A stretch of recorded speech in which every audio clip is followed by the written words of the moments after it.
이 감사가 그런 것 같아요. 제가 공무원으로 어느 정도 위치에 있었을 때 사표를 쓰고 사업을 하게 됐고 거기서 잘 안 됐고 그러고 다시 공무원으로 들어왔지만 제가 구급 말단으로 들어왔어요. 불행해진 거죠. 그죠? 그렇지만 아이러니하게 엄청 행복한 거예요. 부정적인 것만 바라봤던 것 같아요. 이거 이래서 안 좋고 저건 저래서 안 좋고 공무원 연금 또 깎인다 그러네. 노후생활 제대로 안 되겠다. 이제 나와서 보니까 그게 아니었던 거죠. 내가 이렇게 바닥을 치는 순간을 겪으면서 원래 내가 주어져 있던 거, 공기처럼 있던 것들이 당연한 게 아니었구나. 정말 이건 소중한 거였구나. 그걸 깨닫게 된 거죠. 지금 내가 받은 선물이니까 그걸 항상 기억해야겠다는 생각을 하게 된 거예요. 그러면 이걸 어떻게 하면 기억을 할 수 있지? 감사를 계속 하면 되는 거잖아요.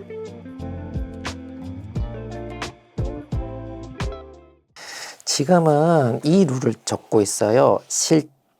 실천, 칭찬, 반성, 감사. 예. 이렇게 해서 이거는 많은 분들이 이렇게 쓰더라고요. 예. 그래서 저도 이렇게 한번 해봐야겠다 해서 써보니까 좋더라고요. 그래서 하루에 했던 것 중에서 내가 좀 의미 있게 했던 것들은 실천에 다 쓸 수는 없으니까 의미 있는 부분은 이렇게 실천으로 써요.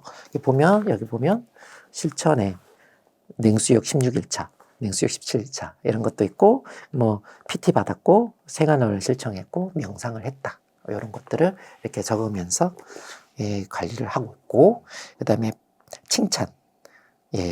칭찬도 하고 있고요. 자기 동기부여를 받으려면 잘했다. 자기가 또 칭찬해주면 좋잖아요. 이게 너무 중요한 것 같아요. 이게 왜 그러냐면 단톡방을 이렇게 보면은 뭔가 인증을 하잖아요. 인증을 하고 여기에서 사람들이 막 이렇게 칭찬을 해주면 정말 동기부여가 돼요. 그렇게 되면서 정말 인증을 더 열심히 하게 되는 것 같고 그래서 어떤 단톡방 분위기는 단톡방 여러 개를 했으니까 제가 하다 보니까는 그런 피드백이 잘 없는 곳에서는 그런 인증이라든지 활성화가 잘 안 되는 분위기 그리고 나도 애정이 조금 덜 가는 그런 느낌이 있었어요. 그렇지만 어떤 단톡방에서는 그런 것들이 잘 올라오는 분이 있어요. 한번 피드백 되면 여러 명이서 막 잘했다, 훌륭하다 이렇게 올리게 되면 이쪽은 뭔가 이렇게 막 애정이 가요. 애정이 가면서 저도 막 인증을 막 열심히 하지만 그 분위기가 사람들도 막 인증을 하는 분위기가 되는 것 같아요.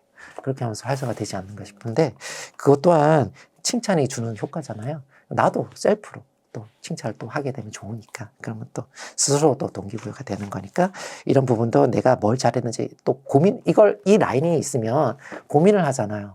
뭘 써야 되니까. 그러면 오늘 하루에 내가 뭘 잘했지를 또 고민하게 되고 그 고민하면서 또 거기에 대한 자존감도 올라가고 좋은 것 같더라고요. 그래서 그것도 쓰고 있고요. 이제 반성 부분. C 부분 핵심이잖아요. 또 잘 안 된 부분이 있으면 그것도 개선해 나가야 되니까 그런 부분이 있다 그러면 반성을 제대로 해야 되니까요. 그런 부분, 그 다음에 감사. 이 감사 정말 중요한 것 같아요. 감사는 그래서 계속 이거 PDS 하기 전에도 감사는 항상 이제 적으려고 하긴 했었거든요. 이 감사가 그런 것 같아요. 제가 생각하기로는 제 인생에 굴곡이 좀 있었잖아요. 실패도 있었고 그러면서 다시 또 도약하기도 했지만 제가 공무원으로 어느 정도 중앙부처 공무원으로 위치에 있었을 때 그리고 다시 사표를 쓰고 사업을 하게 됐고 거기서 잘 안 됐고 그러고 다시 공무원으로 들어왔지만 제가 구급 말단으로 들어왔어요.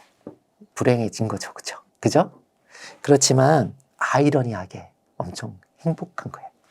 그 위치에 있을 때는 그게 소중함이란 걸 몰랐어요. 그게 정말 소중한 게 모르고 그때는 부정적인 것만 바라봤던 것 같아요. 이거 이래서 안 좋고 저건 저래서 안 좋고 공무원 연금 또 깎인다 그러네. 노후생활 제대로 안 되겠다. 이런 거. 공무원하면 투잡도 안 되네. 이런 이제 부정적인 거를 계속 봤던 것 같아요. 이제 나와서 보니까 그게 아니었던 거죠. 나와서 이제 사업을 하기가 훨씬 더 힘든 거예요. 그래서 이제 그럼 다시 돌아가고 싶다는 생각도 많이 했고 그렇게 하면서 이제 다시 공무원으로 돌아왔잖아요. 어쨌든. 그러니까는 너무 좋은 거예요. 급여는 완전 낮아졌지만 이게 너무 좋은 거예요. 그러면서 생각을 해봤죠. 내 위치가 떨어졌는데 왜 행복할까?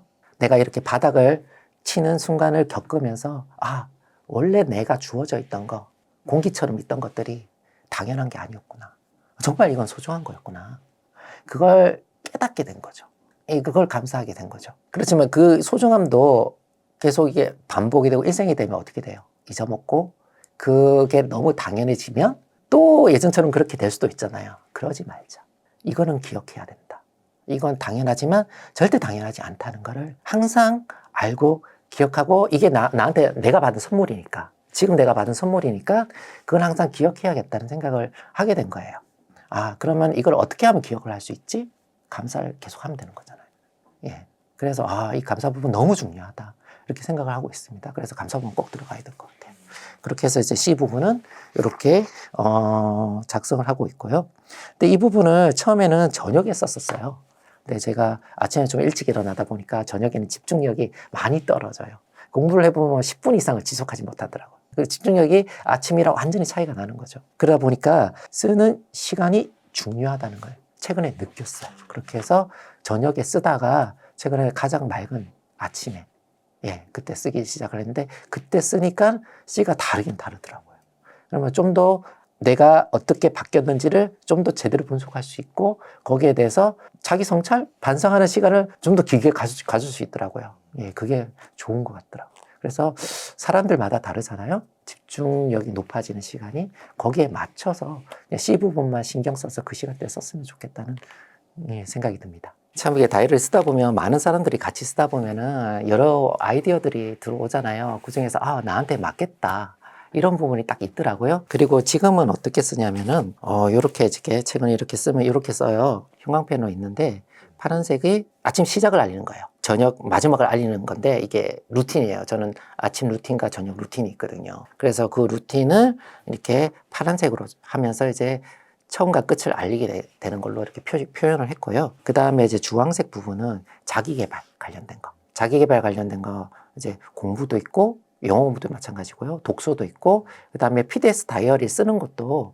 계획하고 점검하고 이런 부분이니까 자기계발이라고 봐서 이런 것도 자기계발로. 그 다음에 이제 명상도 이제 시작을 했는데, 그것도 이제 자기계발 분야. 그 다음에 핑크색으로 표시한 건 이제 운동이에요. 근력 운동, 달리기가 또 취미이기도 하고, 최근에는 바디 프로필 도전하고 있기 때문에 거기에 대한 이제 PT라든지 홈 트레이닝. 건강 관리는 이것만 있는 게 아니에요. 수면도 있어요. 수면 관리. 수면 관리 같은 경우는 10시에 잠을 자기, 취침 시간 지키기. 이런 거 보면, 여기에 보면은 이렇게 해서 표시를 했고, 예, 그런 것들 있고요. 그 다음에 이제 업무. 직장에서는 업무지만 가정에 들어오면 집안일이 업무잖아요. 그러니까는 그 두 가지. 집안일과 업무는 초록색으로. 그 다음에 가족과 함께 보내는 시간. 이런 것들은 주말이니까 주말에 이렇게 연두색으로, 연두색으로 표시하기. 제가 주말 부부예요. 그래서 그러다 보니까 이게 아이들과 보낼 수 있는 시간이 이제 주말밖에 없다 보니까 그렇고, 중간에 띄운 거는 뭐냐면 이 시간이 업무 시간이에요. 이거를 어떤 예시를 보니까 이렇게 빨간 줄을 꺼가지고, 이거는 업무 수첩 비슷하게 이렇게 쓰시는 것 같더라고요. 뭐라면 투두 리스트 같은, 투두 리스트처럼 체크 목록을 만들어서 그 부분을 제대로 했는지 아닌지 체크하는 그런 방식으로 쓰는 게 너무 아이디어가 좋더라고요. 그렇죠. 그 부분은 이제 이런 식으로 별도로 그냥 하는 리스트를 그냥 쭉 이렇게 적어서 중요한 거.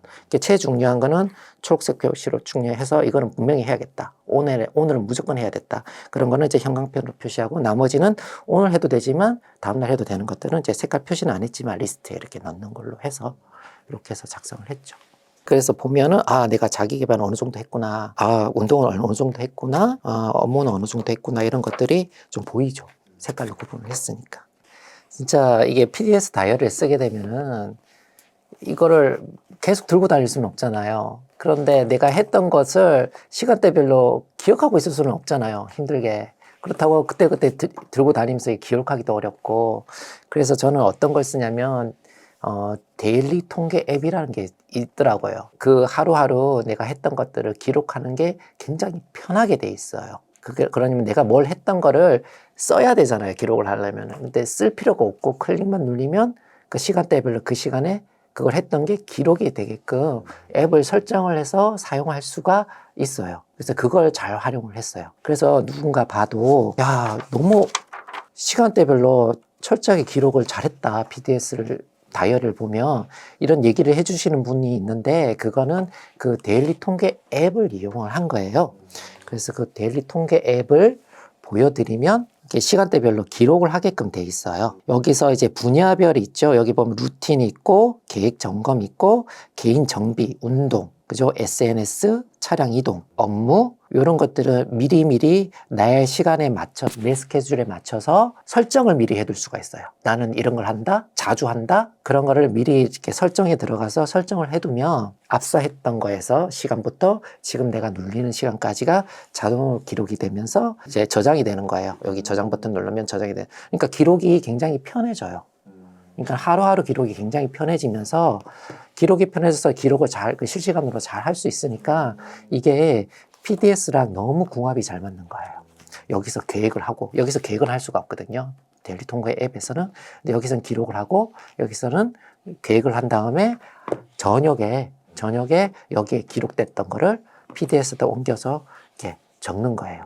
그렇게 해서 하루 적었던 것과 계획을 비교를 하고 그걸 보고 C 부분을 적는 거죠. 피드백을 하는 거예요.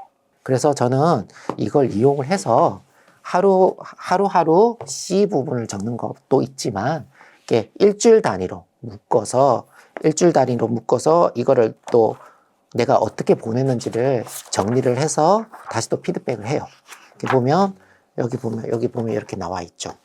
여기 보면은 12월 5주, 1월 1주, 1월 2주 해가지고 내가 분야별로 시간 비율을 어떻게 썼는지를 이렇게 쭉 적어서 비교를 하고 그 변화를 기록하고 있습니다. 예. 저도 그렇지만 다이어리 쓰는 거 처음부터 쓰는 거 되게 어려워요. 그래서 저도 쓰다 말았다를 굉장히 많이 반복했습니다. 예. 그래서 어찌 보면 저는 꾸준하지는 못했어요. PDS를 꾸준히 쓰지는 못했습니다. 그랬는데 하지만 이렇게 인터뷰도 하고 있잖아요. 그런 이유는 차이가 있다면 저는 PDS 쓰는 거를 꾸준히 하지는 못했어도 포기하지는 않고 계속 다시 시작했다는 거예요. 네, 포기하지 않는 게 중요한 것 같아요. 언제든 다시 시작하면 지금처럼 좋은 결과가 있을 것 같습니다. 지금 당장은 아니더라도 다시 시작할 수 있으면 그러면 되는 것 같습니다. 저 보면 다이어리 보면 2022년 다이어리 보면 중간에가 이렇게 하얘요. 그렇지만 이걸 부끄럽게 생각하지는 않습니다. 왜냐하면 이렇게 없더라도 어떻게 돼요? 끝에는 이렇게. 또 다시 시작하면 됩니다.